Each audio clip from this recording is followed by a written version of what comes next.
Osoboti kiivrid.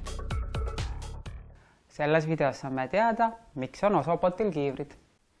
Osoboti karbis on 2 kiivrit, mida saab Osobotile pähe panna.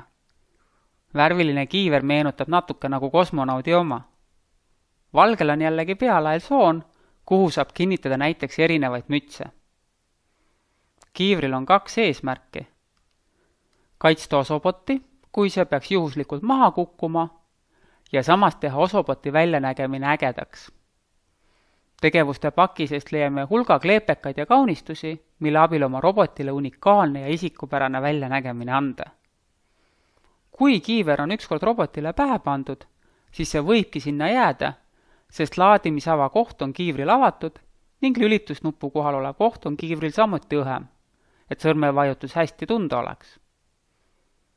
Kiivrit pähe pannes jälgi, et laadimisava ja lülitusnupu kohad oleksid robotil ja kiivril kohakuti. Lülitan korraks roboti sisse. Tundub, et tulede vilkumine mõjub läbi kiivri isegi veelgi ägedamana. Kiivrit ära võttes hoia roboti alusosast tugevasti kinni, et robot sõrmede vahelt välja ei libiseks. Proovime teist mütsi ka pähe. Lahe! Nüüd on sinu kord. Tee läbi ekraanile ilmuv väljakutse ja kohtumiseni järgmises videos. Väljakutse.